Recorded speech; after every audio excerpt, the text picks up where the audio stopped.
విగ్రహారాధన ఎందుకు? దేవుడు రాయిలో ఉంటాడా? ఈ ప్రశ్న చాలామందికి వస్తుంది. ముఖ్యంగా ఈ రోజుల్లో కొంతమంది నిజంగా సందేహంతో అడుగుతారు. కొంతమంది కొంచెం ఎటకారంగా, వ్యంగ్యంగా అడుగుతారు. దేవుడు రాయిలో ఉంటాడా? ఇది అంధవిశ్వాసం కాదా? భగవంతుడు అంతటా ఉంటే విగ్రహం ఎందుకు?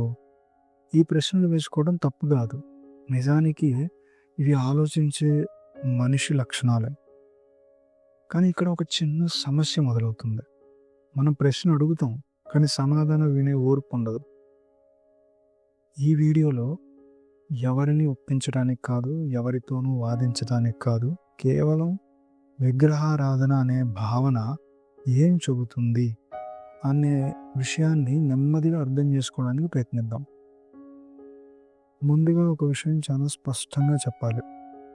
సనాతన ధర్మం ఎక్కడా కూడా రాయిలోనే దేవుడు ఉన్నాడు అని చెప్పలేదు. ఇది చాలా ముఖ్యమైన పాయింట్. విగ్రహం దేవుడు కాదు, అలాగే విగ్రహం లేని చోట దేవుడు లేడని కూడా కాదు. అయితే మరి విగ్రహం ఎందుకు? ఈ ప్రశ్నకు సమాధానం దేవుడి గురించి కాదు, మనిషి మనసు గురించి. మనిషి మనసు ఎలా పనిచేస్తుందో ఒక్కసారి నిజాయితీగా ఆలోచించండి. మనకు కనిపించని విషయాలను నేరుగా పట్టుకోవడం కష్టం. మనసు ఒక చోట నిలవాలంటే, అనుభవించాలంటే ఏదో ఒక రూపం కావాలి, ఏదో ఒక కేంద్రం కావాలి, ఏదో ఒక ఆధారం కావాలి. ఇది ధర్మం సృష్టించిన అవసరం కాదు, ఇది మనిషి స్వభావం. మనిషి మనసు చెల్లాచెదురు కాకుండా ఉండాలంటే ఏదో ఒక చోట ఆగాలి. అక్కడే విగ్రహం అవసరం వస్తుంది. విగ్రహం అంటే దేవుణ్ణి బంధించటం కాదు, మనసును కేంద్రీకరించటం. దేవుడు విగ్రహంలోకి రాడు, కానీ మనసు విగ్రహం దగ్గర నిలుస్తుంది. అక్కడే ఉపాసన మొదలవుతుంది. ఇప్పుడు ఒక చిన్న ఉదాహరణ చూద్దాం. మీరు దేశం అంటారు. దేశం అంటే ఏంటి? భూమి మాత్రమేనా? గీతలు గీసిన మ్యాప్ మాత్రమేనా? కాదు. దేశం ఒక భావన, ఒక అనుభూతి. కానీ ఆ భావనను మనసు ఎప్పుడు బలంగా అనుభవిస్తుంది? జెండాను చూసినప్పుడు. జెండా దేశం కాదు, అది ఒక గుడ్డ మాత్రమే. కానీ జెండాను చూసినప్పుడు మనసులో ఏదో కదలిక వస్తుంది.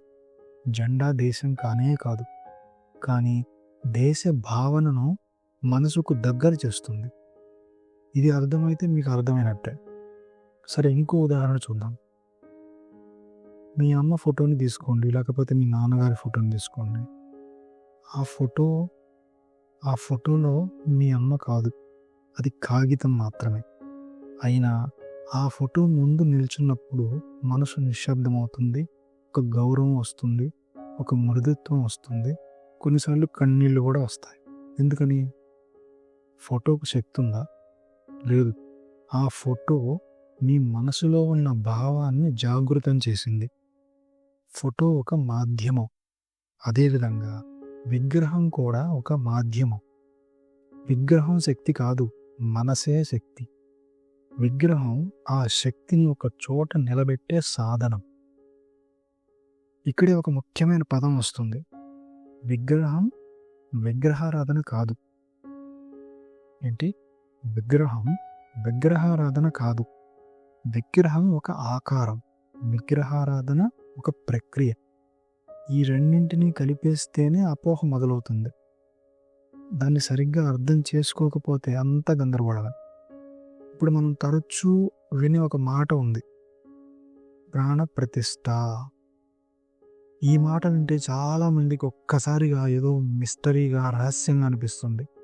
ఏంటిది? ఏదో మంత్రాలు చదివి రాయిలోకి దేవుణ్ణి దింపుతారా అనే ఆలోచన వెంటనే వస్తుంది. కానీ నిజంగా చెప్పాలంటే దీనిలో అంత రహస్యము ఏమీ లేదు, అంత భయపడాల్సిన విషయము లేదు.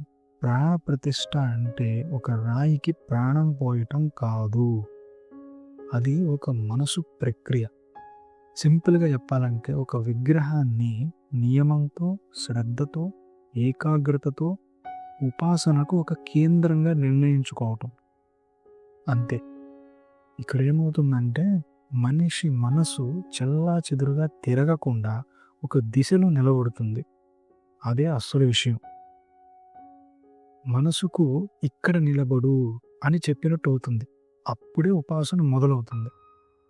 ఇక్కడ ఒక నిజాన్ని చాలా నిజాయితీగా చెప్పాలి. విగ్రహం లేకుండా ధ్యానం చేయగలిగే వాళ్ళు నిజంగానే ఉన్నారు. వాళ్ళను కాదనలేం, వాళ్ళను తక్కువ చేయలేం.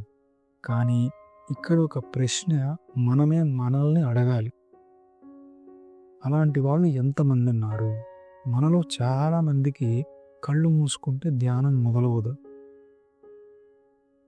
మొదలయ్యేది ఆలోచన. ఏం ఆలోచన? మొబైల్ గుర్తొస్తుంది, నిన్న జరిగిన మాటలు గుర్తొస్తాయి, రేపు చేయాల్సిన పనులు గుర్తొస్తాయి. కళ్ళు మూసుకుంటే మనసు నిశ్శబ్దం అవ్వాలి కదా అనుకుంటాం. కానీ నిజానికి నిశ్శబ్దం మనసుకు భయంగా అనిపిస్తుంది. ఏం చేయాలో తెలియదు, ఎక్కడ నిలబడాలో తెలియదు. అందుకే చాలామంది ధ్యానం ప్రయత్నించి మధ్యలో వదిలేస్తారు. ఇక్కడే సనాతన ధర్మం గొప్పదనం అనిపిస్తుంది. సనాతన ధర్మం మనిషిని నిందించలేదు, నీకింకా అర్హత లేదు అని కూడా అనలేదు, నువ్వు చేయలేవు అని కూడా అనలేదు. మనిషిని అర్థం చేసుకుంది, మనసుకు సహాయం కావాలి అని గుర్తించింది. అందుకే ఒక రూపాన్ని ఇచ్చింది, ఒక కేంద్రాన్ని ఇచ్చింది, ఒక ఆధారాన్ని ఇచ్చింది, మనసు నిలబడటానికి ఒక చోటునిచ్చింది. అదే విగ్రహారాధన. ఇప్పుడు ఇంకో పెద్ద అపోహ గురించి మాట్లాడాలి. చాలామంది చాలా నమ్మకంగా అంటారు, ఏమని? నేను నిరాకార దేవుణ్ణి నమ్ముతాము. ఇది వినడానికి చాలా గొప్పగా ఉంటుంది, ఆలోచనలో తప్పు లేదు కూడా. నిజంగా చెప్పాలంటే అది ఒక ఉన్నతమైన భావనే. కానీ ఇక్కడే ఒక చిన్న ప్రశ్న మనమే మనల్ని అడగాలి. మీరు నిరాకార దేవుణ్ణి ఎప్పుడు గుర్తు చేసుకుంటారు? రోజంతా పనిచేస్తున్నప్పుడా? లేదా మనసు ప్రశాంతంగా ఉన్నప్పుడా? లేదా కోపం వచ్చినప్పుడా? లేదా ఆందోళన పెరిగినప్పుడా? భయం పట్టుకున్నప్పుడా? చాలామందికి నిజాయితీగా చెప్పాలంటే ఏదో సమస్య వచ్చినప్పుడే దేవుడు గుర్తు వస్తాడు. అప్పుడు కూడా నిరాకార దేవుడు కాదు, ఏదో ఒక రూపం మనసులోకి వస్తుంది. అది సహజం. మనసు ఒత్తిడిలో ఉన్నప్పుడు అది పట్టుకునే దానికి ఏదో ఒక ఆధారం కావాలి. ఇక్కడే రూపం అవసరం అవుతుంది. రూపం అంటే బలహీనత కాదు, రూపం అంటే మనసుకు ఇచ్చే దిశ. దిశ లేకపోతే మనసు ఎటుపోవాలో తెలియక చెల్లా చెదురవుతుంది. అందుకే సనాతన ధర్మం రూపాన్ని తిరస్కరించలేదు, దాన్ని ఒక సహాయంగా చూసింది. ఇక్కడే మనకు సద్గుణ నిర్గుణ అనే రెండు భావనలు ఎదురవుతాయి. చాలామందికి ఇది కూడా గందరగోళంగా అనిపిస్తుంది. ఒకరు సద్గుణం అంటారు, మరొకరు నిర్గుణం అంటారు. అయితే అసలు దేవుడు ఎవరు అనే ప్రశ్న వస్తుంది. ఇక్కడ ఒక విషయం స్పష్టంగా చెప్పాలి, ఈ రెండు దేవుళ్ళు కాదు, ఈ రెండు మార్గాలు కూడా కాదు, ఇవి రెండు దశలు. మనిషి మనసు ఎదిగే క్రమంలో వచ్చే రెండు స్థాయిలు. దీనిని ఒక చిన్న ఉదాహరణతో సులభంగా అర్థం చేసుకోవచ్చు. ఎలాగంటే, చిన్నపిల్లలకి అక్షరాలు నేర్పేటప్పుడు మనం ఎలా నేర్పుతాం? రంగుల అక్షరాలు చూపిస్తాం, చిత్రాలు వేస్తాం, ఆకారాలు చూపిస్తాం. అప్పుడు ఆ పిల్లలకి అక్షరం అర్థమవుతుంది. పెద్దయ్యాక అదే పిల్లవాడికి సాధారణ అక్షరాలు చదువుకోగలుగుతాడు. ఇప్పుడు ప్రశ్న ఏంటంటే, ఆ రంగుల అక్షరాలు తప్ప? లేదు, అవి అవసరమైన దశలో అవసరమైన సహాయం. అదేవిధంగా విగ్రహారాధన కూడా. మనసు ఇంకా పూర్తిగా స్థిరపడని సమయంలో రూపం ఒక ఆధారం అవుతుంది. మనసు మరింత లోతుకు వెళ్ళినప్పుడు అదే మనసు నిరాకార భావనను కూడా అనుభవించగలుగుతుంది. అందుకే సనాతన ధర్మం ఏ దశను కూడా తక్కువ చేయలేదు. సద్గుణాన్ని తిట్టలేదు, నిర్గుణాన్ని గొప్పగా పోడలేదు. రెండింటినీ మనిషి ప్రయాణంలో భాగంగానే చూసింది. ఇంకో ప్రశ్న చాలా సహజంగా వస్తుంది ఇక్కడ. దేవుడు అంతటా ఉంటే ఈ ప్రత్యేక చోటు ఎందుకు? ఈ ప్రశ్నలు తప్పలేదు, ఇది సహజమైన ఆలోచనే. దేవుడు అన్ని చోట్ల ఉంటే ఆలయం ఎందుకు, విగ్రహం ఎందుకు, ఈ ఒక్క చోటే ఎందుకు అని ఇలాంటి ప్రశ్నలు వస్తూ ఉంటాయి. సమాధానం కూడా అంతే సహజంగా ఉంటుంది. ఏంటంటే, ఆకాశం అంతటా గాలి ఉంటుంది, అది మనందరికీ తెలుసు. కానీ గాలి అంతటా ఉందని చెప్పి మనం ఊపిరి ఎక్కడి నుంచైనా తీసుకుంటామా? కాదు. ఊపిరి తీసుకోవడానికి ముక్కు అవసరం. గాలి ఆకాశం అంతా ఉంటుంది, కానీ ముక్కు మన శరీరానికి ఒక కేంద్రం. అలాగే నీరు. నీరు భూమంతా ఉంటుంది, నదుల్లో ఉంటుంది, సముద్రాల్లో ఉంటుంది. కానీ నీరు అంతటా ఉందని చెప్పి మనం నేల మీద పడుకొని తాగలేంగా. తాగడానికి గ్లాస్ కావాలి, ఏదో ఒక కంటైనర్ కావాలి. నీరు గ్లాసులో పుట్టదు, కానీ గ్లాసు వల్ల మనకు తాగడం సాధ్యం అవుతుంది. ఇదే సూత్రం ఇక్కడ కూడా వర్తిస్తుంది. భగవంతుడు అంతటా ఉన్నాడు, అందులో సందేహం లేదు. కానీ మనిషి మనసు అంతటా ఉండలేదు. మనసు నిలవాలంటే ఒక చోటు కావాలి, ఒక కేంద్రం కావాలి. అందుకే ఆలయం, అందుకే విగ్రహం. దేవుడికి కాదు, మనిషి మనసుకు. ఇప్పుడు ఒకసారి శ్రీరాముడు, శ్రీకృష్ణుడు వీళ్ళని గుర్తు తెచ్చుకోండి. వాళ్ళు నిజానికి నిరాకార శక్తి, అంతటా ఉన్న చైతన్యం. అయినా రూపం ఎందుకు తీసుకున్నారు అంటే మన కోసం, మనిషి మనసుకు అందుబాటులో ఉండటం కోసం, మనతో మాట్లాడటానికి, మన బాధ అర్థం చేసుకోవడానికి, మన స్థాయికి దిగి వచ్చారు వాళ్ళు. అదే అవతార అంతరార్థం. దేవుడు మనిషి కోసం రూపం తీసుకున్నాడు. అప్పుడు మనం మనసు నిలబడటానికి ఒక రూపాన్ని ఆశ్రయిస్తే అది తప్ప. ఇక్కడ ఇంకో విషయం చాలా స్పష్టంగా చెప్పాలి. ఏంటంటే విగ్రహారాధన బలవంతం కాదు. ఎక్కడ కూడా నువ్వు ఇదే చేయాలి, ఇలా చేస్తేనే మోక్షం అని సనాతన ధర్మం ఎక్కడ చెప్పలేదు.